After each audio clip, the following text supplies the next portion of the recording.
S mobile repairing YouTube channel subscribe, like, comment, share করো। এই মোবাইলটির সমস্যা হচ্ছে চার্জিং পিন। প্রথমে ব্যাক প্যানেলটাকে খুলে নেবো। এই যে ব্যাক প্যানেলটা চারিদিকে ঘুরিয়ে ঘুরিয়ে খুলছি। এই যে চারিদিকে ঘুরিয়ে ঘুরিয়ে ব্যাক প্যানেলটা খুলে নেবো। এই যে ব্যাক প্যানেলটা খোলা হয়ে গেছে।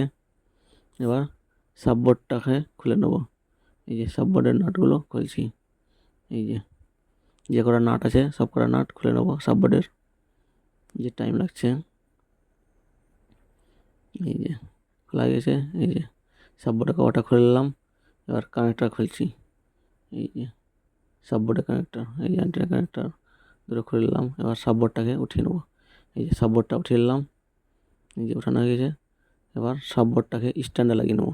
এই যে স্ট্যান্ডে লাগাচ্ছি। এই যে স্ট্যান্ডে লাগানো হয়ে গেল। স্ট্যান্ড লাগানো হলো। এবার খারাপ পিনটাকে তুলে নেবো। এই যে হিট দিয়ে দিয়ে খারাপ পিনটা তুলে নিলাম। এই যে এটা খারাপ পিন। এবার একটা নতুন পিন লাগিয়ে নেবো। এই যে এটা নতুন পিন লাগাচ্ছি। এই যে আবার হিট দিয়ে দিয়ে নতুন পিনটাকে বসিয়ে নেবো। এই যে বসানো হয়ে গেছে।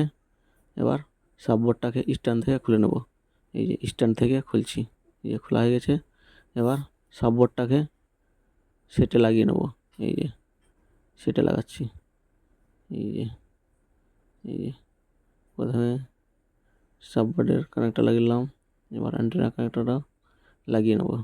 এই যে লাগানো হয়ে গেছে। এবার সাববোর্ডের কভারটা লাগিয়ে নেবো। এই যে কটা নাট আছে সব কটা নাট দিয়ে টাইট করে নেবো সাববোর্ডটাকে। এই যে টাইম লাগছে, হয়ে গেছে লাগানো।